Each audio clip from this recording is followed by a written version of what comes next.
Vaatame järgmisena valguse levimisega seotud näidisülesandeid.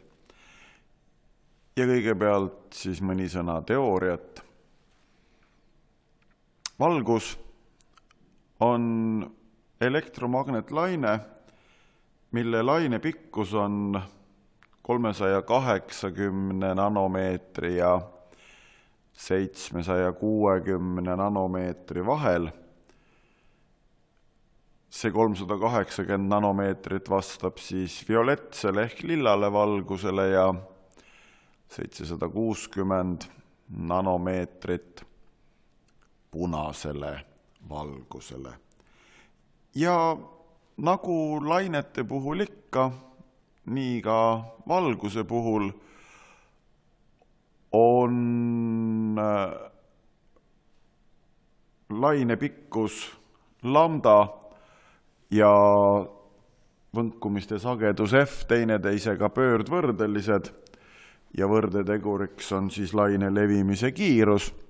Valguse puhul teeb selle asja eriliseks see, et vaakumis ja õhus levib laine absoluutkiirusega ehk siis kõige suurema kiirusega, mis looduses üldse eksisteerida saab.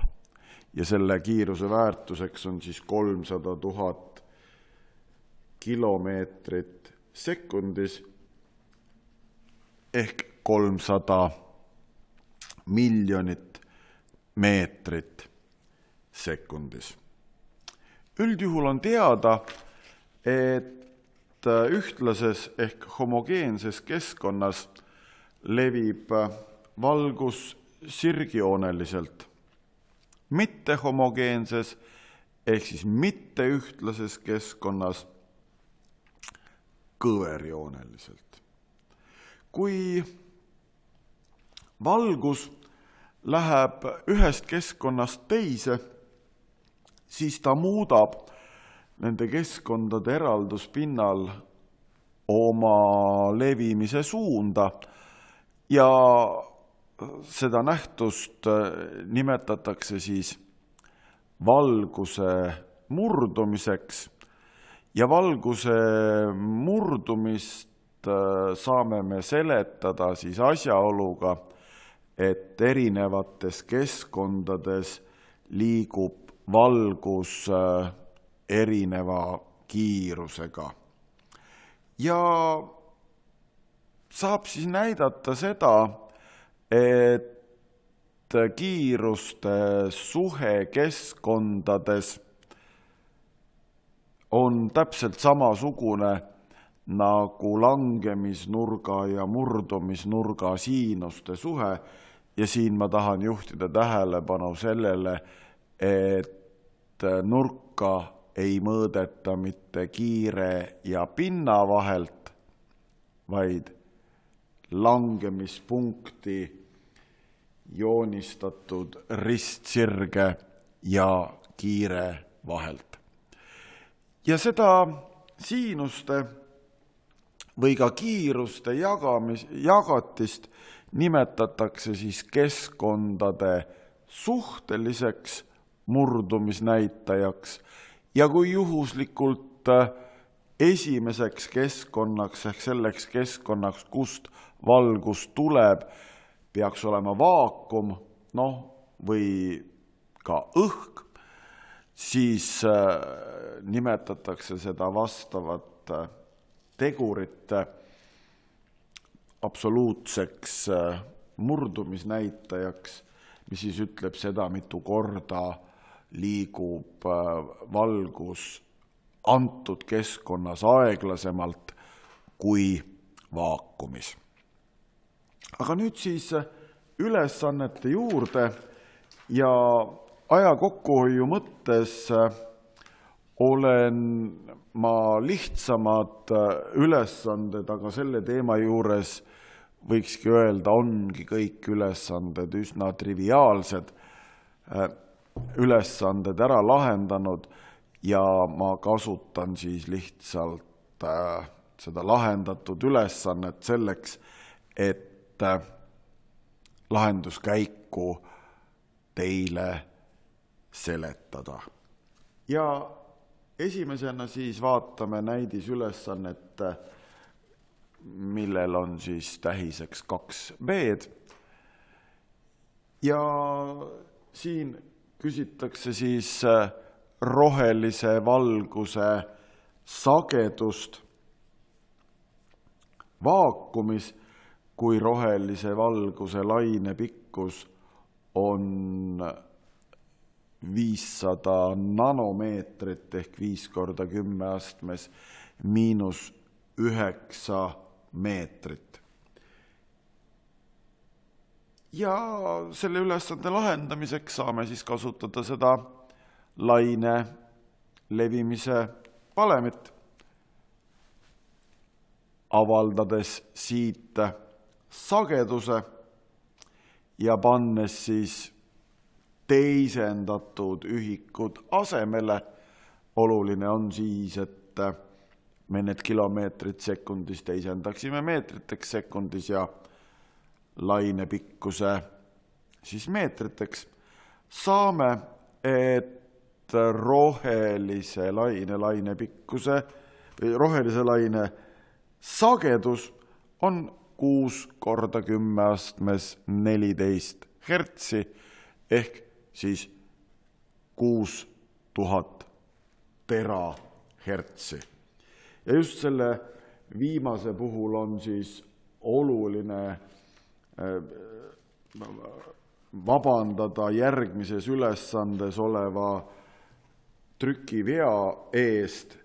Nimelt siin on siis öeldud, et punase valguse sagedus on 395 petahertsi, ei, P asemel peab olema T ehk siis terahertsi.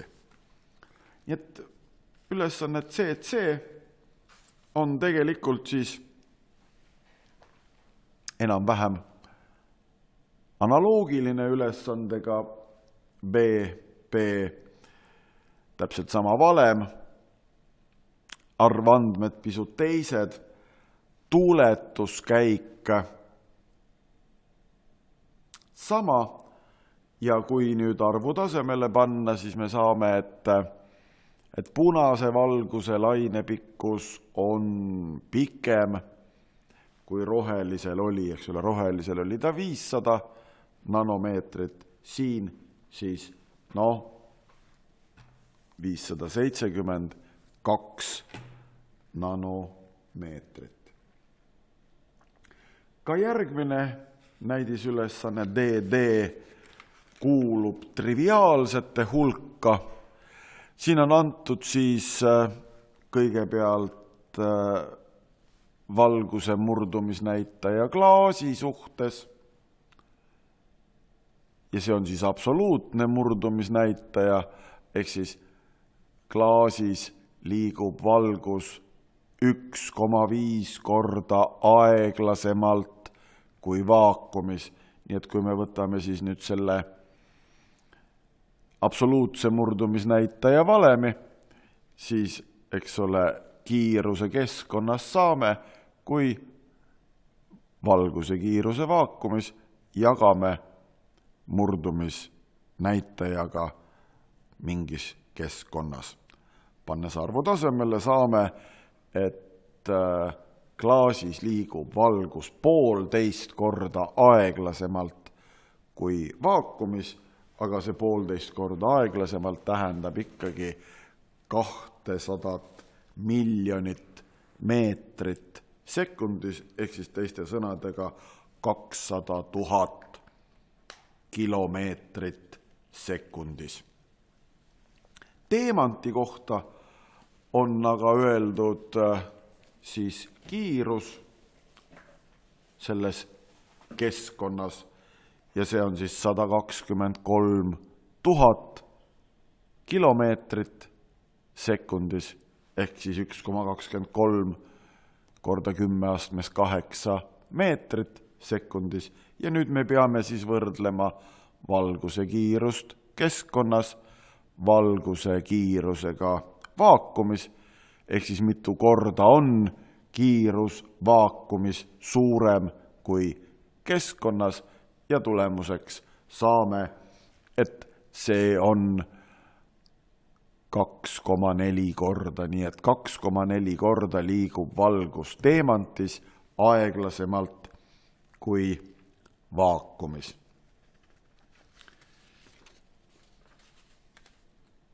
Ka ülesandes EE ei ole suurt midagi arvutada, on vaja ainult teisendada ja omavahel öeldes isegi teisendama ei pea, sest kui me kasutame mõlemal juhul kilomeetreid sekundis kiiruse ühikuna, siis neid omavahel jagades saame me samuti tulemuseks 1,01, mida võib siis tõlgendada niimoodi, et valguse kiirus jääs on 1% suurem kui on valguse kiirus vees.